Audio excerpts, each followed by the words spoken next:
Imagina una ciudad que cabe entera en una mirada, una colina con piedras gastadas y callejones que huelen a pan y a incienso. ¿Cómo puede un puñado de barrios sobre roca convertirse en el corazón palpitante de la mitad del planeta? Jerusalén no empezó como una promesa, empezó como un buen lugar para vivir. Ahí está el primer giro de esta historia. Si hoy Jerusalén divide al mundo, es porque antes aprendió a unir lo imposible. Agua en el desierto, rutas comerciales cruzadas y tribus que hablaban lenguas distintas. ¿A quién le pertenece algo que nació de la mezcla?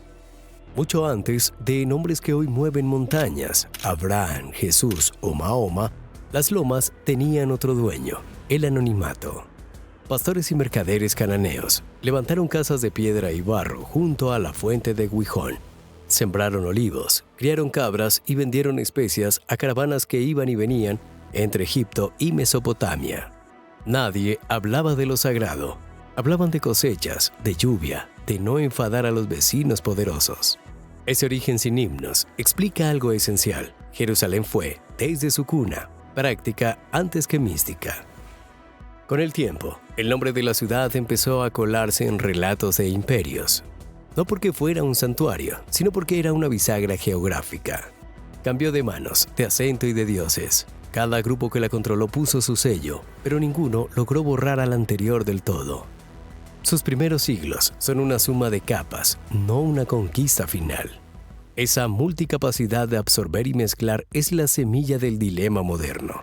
¿Puede una ciudad que es de todos ser propiedad de alguien? Entonces aparece un joven de leyenda que ya había tumbado a un gigante con una honda. David mira el mapa y entiende algo que otros no vieron.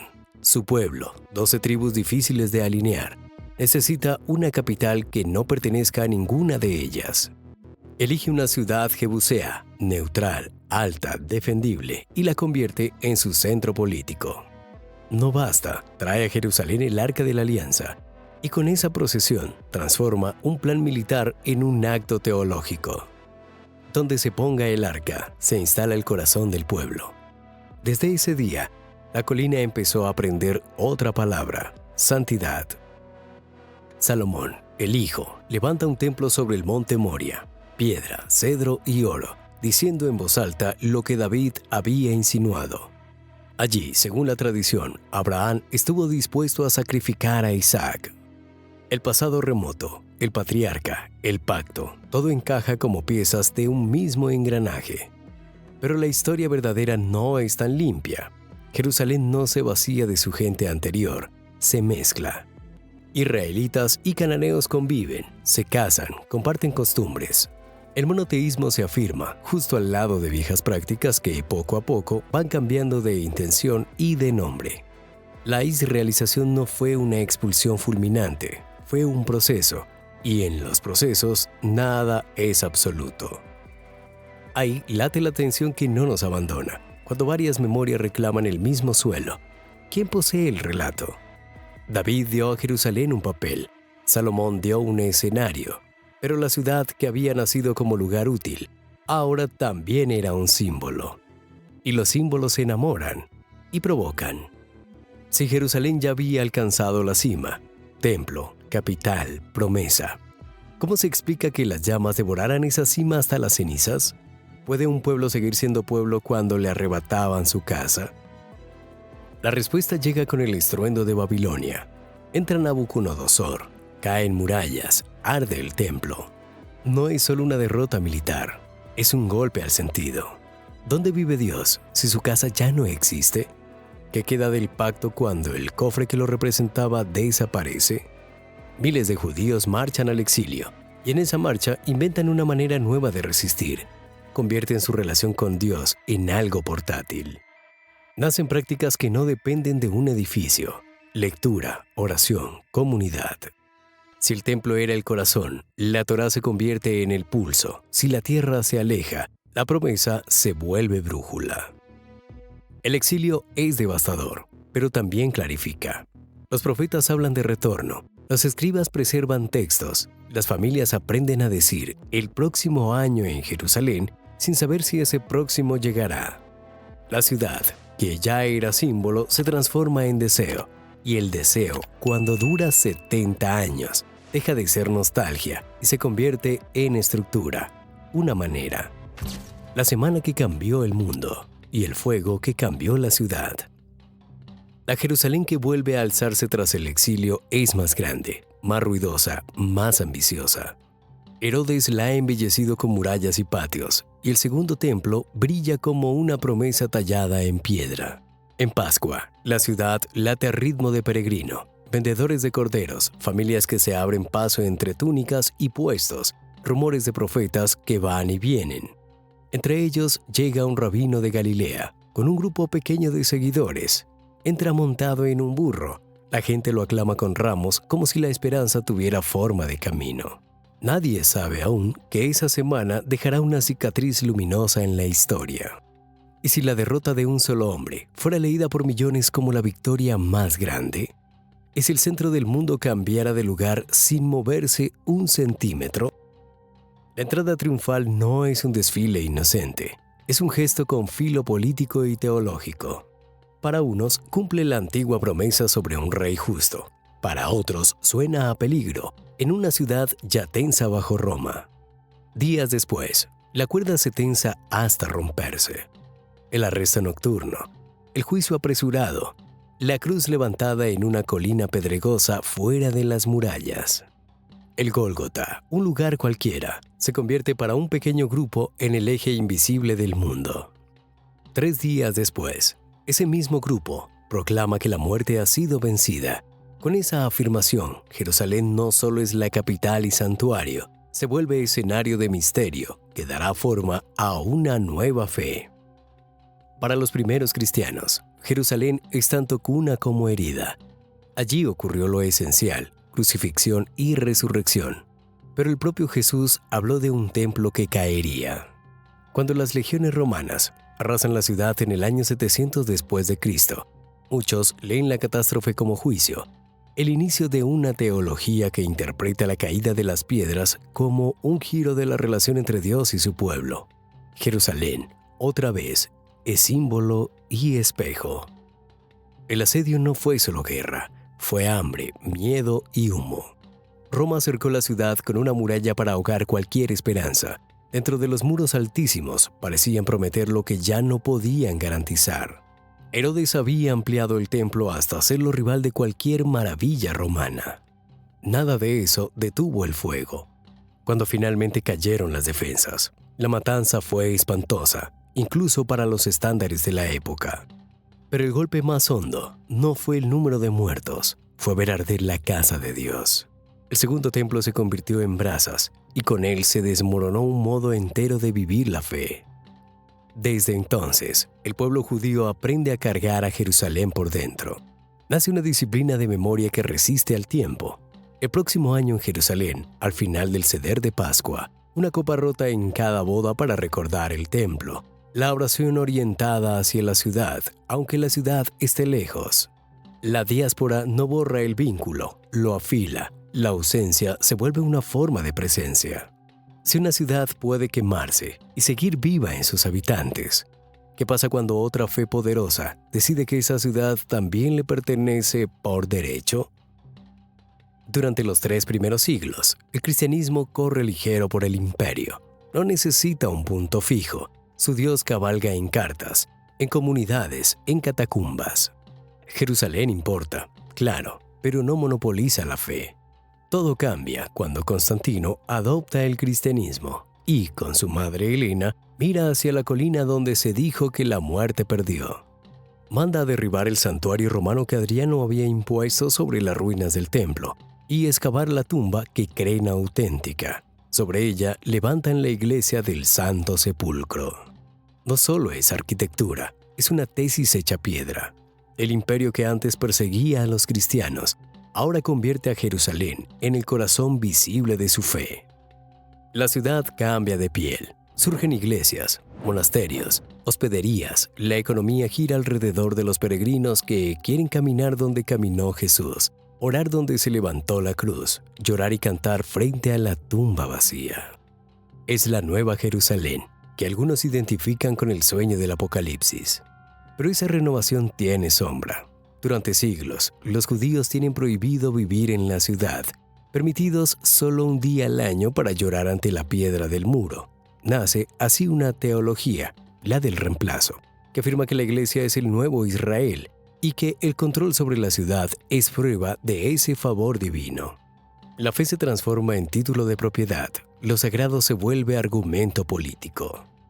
Ese precedente marcará todo lo que vendrá, porque si una religión puede declarar su triunfo sobre las ruinas de otra, la ciudad se convierte en tablero y trofeo, y Jerusalén, que había aprendido a ser signo, empieza a ser también frontera.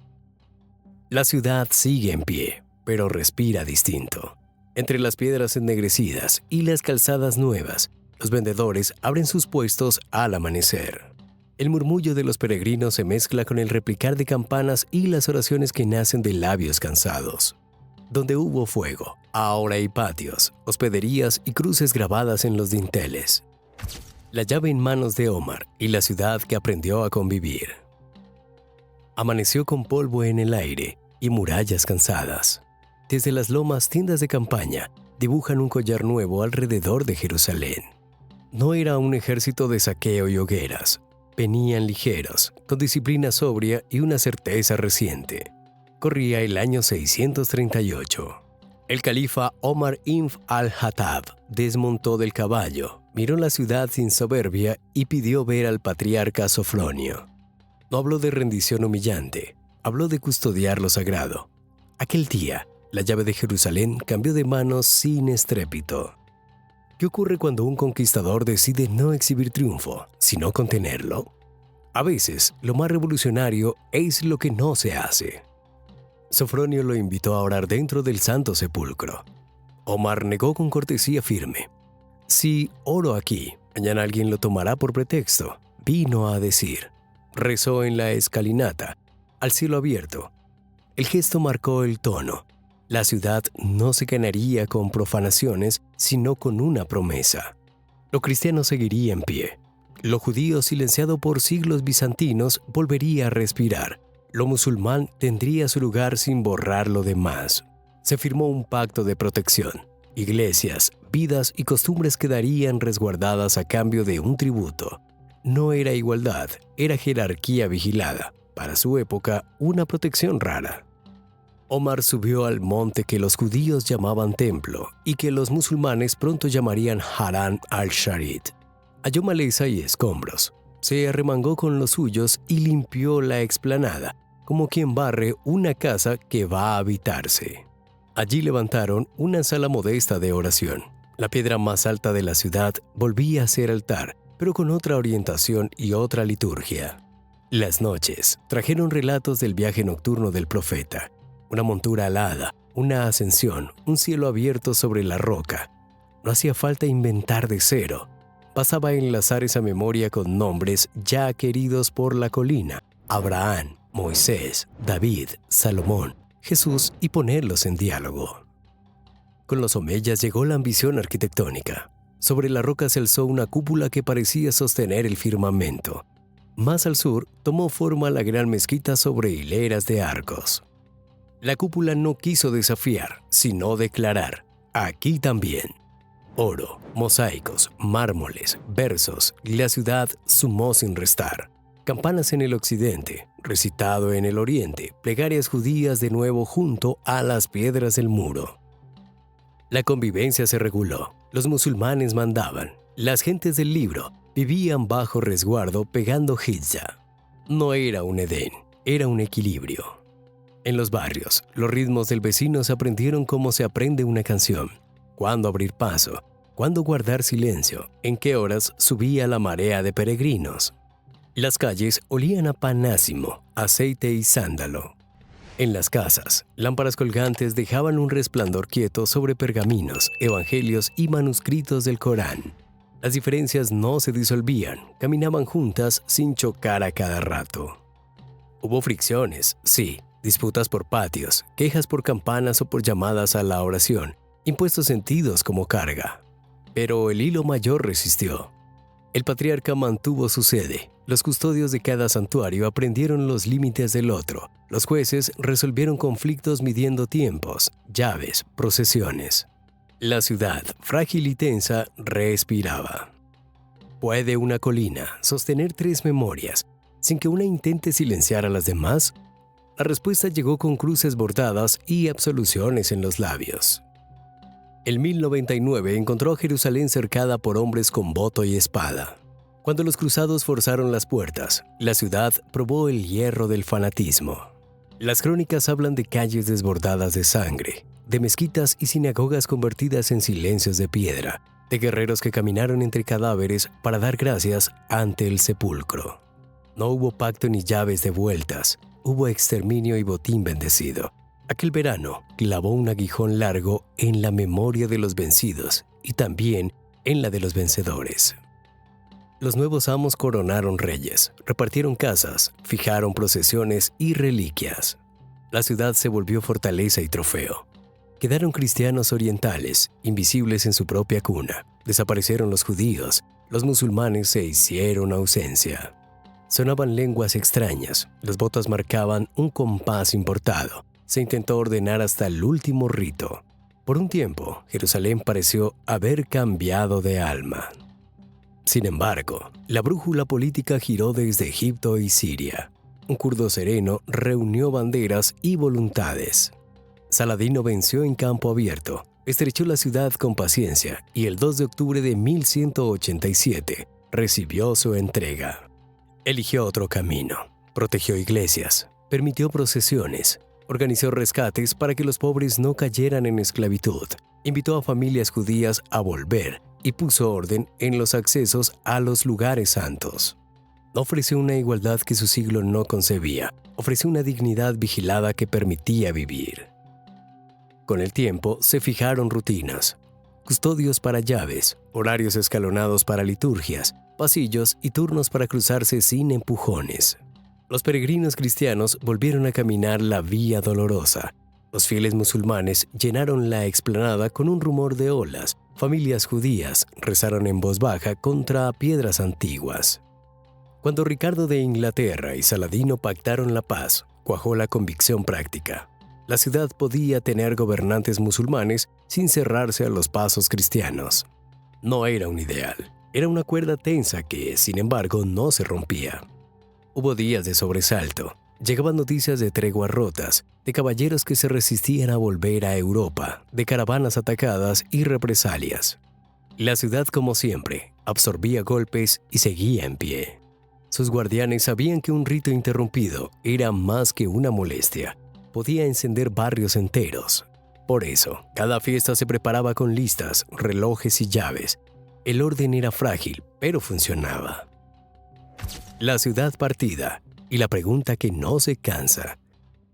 Bajo los atardeceres color cobre, Jerusalén volvió a aprender la paciencia. Tras Saladino, los siglos siguieron trabajando la piedra. Administraciones que cambiaban de sello, caravanas que entraban y salían, pactos rehechos a la medida del viento. La ciudad respiraba con costuras visibles.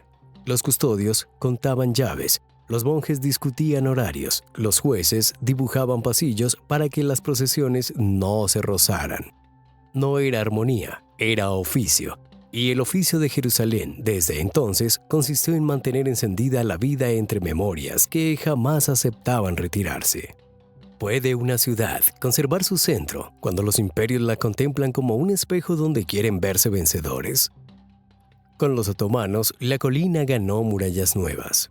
Las piedras de Suleimán abrazaron los barrios como un manto, y dentro de ese arco se fijó un modo de vivir, gremios, hospicios, patios con naranjos y un reparto minucioso de turnos en los santuarios. 2 familias musulmanas guardaban la llave del Santo Sepulcro para evitar disputas entre confesiones. El muro occidental seguía recibiendo manos que rezaban en voz baja. En la explanada, el rezo de los viernes tendía un rumor grave por encima de las terrazas. La ciudad parecía haber encontrado un pulso estable, hecho de reglas antiguas y prudencias aprendidas. El mundo, sin embargo, se volvió curioso y veloz. En el siglo XIX, el vapor acortó distancias y los periódicos viajaron más rápido que las caravanas. Llegaron peregrinos con cámaras, cónsules con banderas, escuelas, hospitales e imprentas. Fuera de las murallas nacieron barrios nuevos y con ellos otra sensación. La ciudad ya no era solo memoria, era también proyecto. Judíos de muchas lenguas regresaron con oficios, libros y esperanzas. Familias árabes de la región se acercaron a la urbe buscando trabajo y aprendizaje. Lo que durante siglos había sido equilibrio de costumbre empezó a mezclarse con ambiciones modernas. La Gran Guerra apagó lámparas en todos los mapas. En 1917, los británicos entraron con solemnidad sobria, prometiendo orden. Traían, sin embargo, papeles que hablaban en direcciones distintas, una promesa para un pueblo sin Estado y un compromiso con quienes ya vivían en la tierra. La balanza se inclinaba a ratos y cambiaba con cada despacho. A fuerza de circulares, comisiones y líneas sobre planos, el viejo oficio de convivir se llenó de roces nuevos. La ciudad, que había aceptado jerarquías claras, comenzó a moverse con incertidumbre. ¿Qué ocurre cuando juramentos escritos a miles de kilómetros se convierten en fronteras dentro de una calle? En 1948, la pólvora dibujó la respuesta. Una guerra de vecindarios y colinas dejó cicatrices que aún pueden recorrerse con los dedos. Calles cortadas por alambradas, casas partidas por la mitad, francotiradores vigilando pasillos de tierra. Jerusalén se partió en dos. Al oeste, una ciudad que se hacía capital y levantaba edificios nuevos. Al este, una ciudad heredada de dinastías viejas, unida a Amán por puentes de familia y de fe. Durante años, las campanas y las plegarias se oyeron en mitades, y la ciudad vieja quedó cercada de silencios. La historia dio otro giro en 1967. 6 días bastaron para que una raya de mapas saltara por los aires. La ciudad quedó bajo un único mando y volvió a ser recorrible sin soldado intermedio. Para muchos judíos, el acceso al muro significó una reparación íntima, oraciones abiertas al cielo, manos sobre piedra recobrada. Para muchos palestinos, comenzó otro tipo de pérdida: permisos, puestos de control, barrios vigilados, la sensación de vivir bajo una mirada ajena. La misma calle se convirtió en celebración y en herida. Desde entonces, la vida fue doble. Hubo conversaciones que parecieron prometer un reparto sensato, y hubo estallidos que convirtieron plazas en sirenas. Intifadas, acuerdos a medias, visitas que encendían los ánimos, desalojos, atentados, funerales. Entre una sacudida y otra, la ciudad siguió practicando su oficio. Abrir mercados al amanecer, enseñar a los niños el camino a la escuela, escuchar a los ancianos que ya no suben cuestas sin detenerse. La supervivencia se volvió una disciplina compartida. En la ciudad vieja, cada barrio mantuvo sus ritmos. Los armenios tocaron campanas discretas. Los cristianos ortodoxos guardaron su incienso. Los musulmanes extendieron alfombras de rezo junto a la cúpula encendida por el sol. Los judíos llenaron de cantos los viernes al caer la tarde. Hubo bodas que cortaron calles con bailes y funerales que abrieron paso como una marea callada. A veces, una disputa por una terraza o por una piedra parecía anunciar el fin del mundo. A la semana, la misma esquina volvía a vender pan caliente y especias. Hoy Jerusalén guarda más llaves que nunca, y sin embargo, ninguna abre del todo la pregunta: ¿de quién es esta ciudad cuando cada fe la nombra como herencia, cuando cada familia sostiene una historia que probaría su derecho, cuando cada mapa recorta un borde distinto? La ley ofrece respuestas contundentes y contradictorias. Los tratados, cuando llegan, envejecen antes de volverse costumbre. Debajo de firmas y sellos, la vida insiste. En las madrugadas frías, un panadero de barrio musulmán enciende el horno y reparte panes de sésamo a quien madruga. Un monje etíope barre su pequeño techo junto al sepulcro y vigila que nadie tropiece con la escalera que nunca se mueve. Una maestra judía prepara a sus alumnos para el bar mitzvah y también para cruzar la ciudad sin miedo. Un médico árabe recibe nacimientos en un hospital donde los llantos no piden pasaporte. Un policía se seca el sudor mientras vigila una procesión. Un niño aprende su alfabeto junto a una ventana que mira a cúpulas y antenas. A veces, la noche se quiebra y vuelve el espanto. Otras, el día transcurre con un orden casi tierno. Entre ambos extremos, la colina demuestra que la pertenencia no siempre se parece a un título, sino a una responsabilidad. Los lugares santos piden limpieza, silencio, respeto. Las casas, agua, electricidad. Las escuelas, descanso y seguridad. Los mercados, caminos abiertos. Puede que esa sea la respuesta menos aparatosa y más verdadera. Jerusalén es de quienes la sostienen para que nadie la use como arma. La ciudad ha visto demasiados para siempre volverse polvo, pero su lección es humilde. Los muros sirven para contener, no para separar. Las llaves para custodiar, no para expulsar. La memoria para cuidar, no para vengarse. Bajo la luz oblicua de la tarde, las cúpulas brillan y la sombra refrescan los patios. Suena un canto, luego otro, y después un murmullo sin nombre que los reúne a todos. La pregunta continúa ahí, tosuda, inevitable.